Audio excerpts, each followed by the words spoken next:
नमस्कार मित्रांनो, मी अमोल जाधव. स्वागत आहे तुमचे CSC मराठी या यूट्यूब चॅनलवरती. मित्रांनो, यावर्षी RT ॲडमिशन 2025-26 या वर्षासाठी ज्या पालकांनी RT साठी फॉर्म भरलेले आहेत त्या सर्व पालकांसाठी आता अत्यंत आनंदाची बातमी आहे. मित्रांनो, RT मध्ये फॉर्म भरल्यानंतर जे विद्यार्थी वेटिंग लिस्टमध्ये ठेवण्यात आलेले आहेत, आता त्यांची वेटिंग लिस्ट जी आहे ती क्लिअर होणार आहे.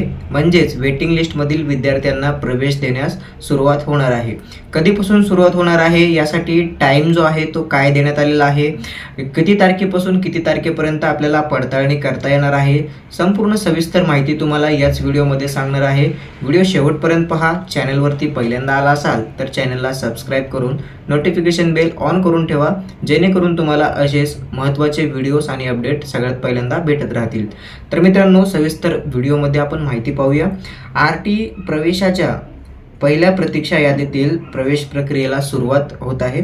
यामध्ये प्रतीक्षा यादीतील बालकाच्या पालकांना त्यांच्या अलॉटमेंट लेटरची प्रिंट काढावी लागणार आहे. ज्यांचे RT मध्ये नंबर लागणार आहेत वेटिंग लिस्टमधून, तर सगळ्यात पहिल्यांदा त्यांना एक अलॉटमेंट लेटरची प्रिंट काढून घ्यायची आहे आणि अलॉटमेंट लेटर व आवश्यक कागदपत्रे, म्हणजेच तुम्ही RTचा फॉर्म भरताना जी कागदपत्रे तुम्ही फॉर्ममध्ये डिटेल्स भरलेली आहेत ती सर्व कागदपत्रे व अलॉटमेंट लेटर ही कागदपत्रे घेऊन तुम्हाला जी काही पडताळणी समिती आहे, जवळील जी काही पडताळणी समिती आहे त्या पडताळणी समिती केंद्रावरती जायचं आहे आणि 18 मार्च ते 24 मार्च या कालावधीमध्ये कागदपत्राची तपासणी आपल्याला करून घ्यायची आहे.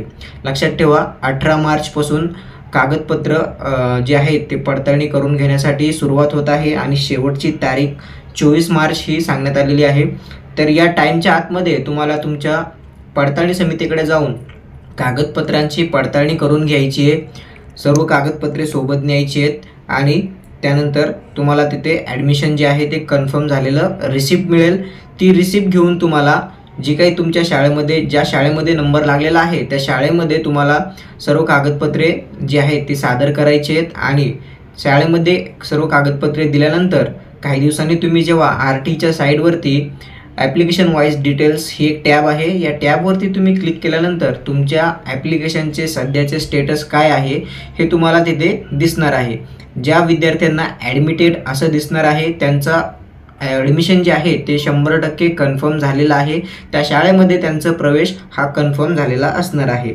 मित्रांनो, शिक्षण हक्क कायद्याअंतर्गत म्हणजेच RT मार्फत राबविल्या जाणाऱ्या RT प्रवेश प्रक्रियेत नियमित फेरीनंतर पहिल्या प्रतीक्षा यादीमधील विद्यार्थ्यांच्या प्रवेश प्रक्रियेला मंगळवारपासून म्हणजेच 18 मार्चपासून सुरुवात होणार आहे.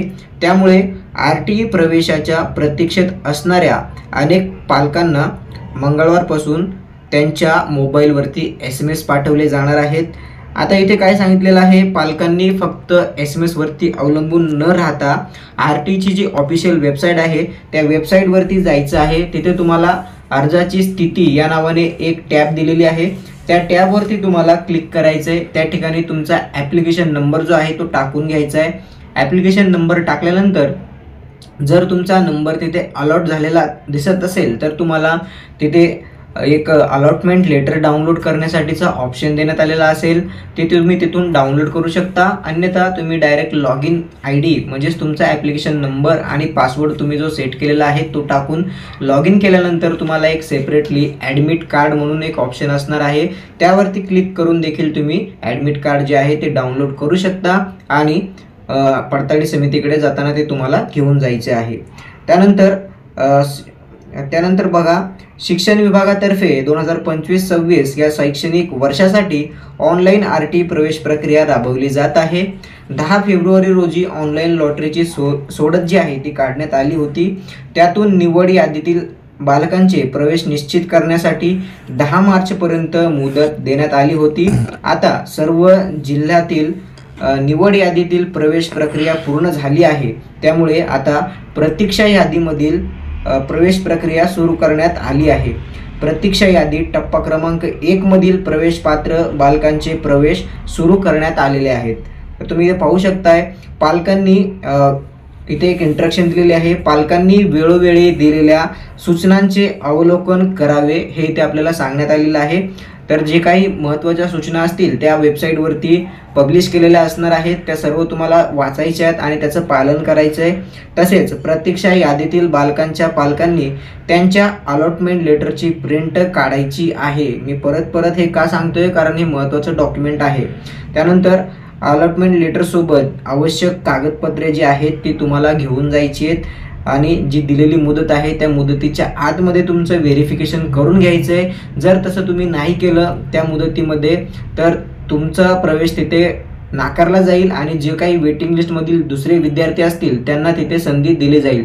त्यामुळे तुम्हाला ज्यावेळेस SMS येईल किंवा तुम्हाला समजले असेल की आपला नंबर लागलेला आहे, तर होईल तितक्या लवकर आपली पडताळणी करून घ्यायची आहे, त्यांच्याकडनं रिसिप्ट घ्यायची आहे. रिसिप्ट दिल्यानंतर ती पावती घेऊन तुम्हाला ज्या शाळेत नंबर लागला आहे त्या शाळेमध्ये जाऊन तुमचं ॲडमिशन कन्फर्म करून घ्यायचं आहे. धन्यवाद. जय हिंद, जय महाराष्ट्र.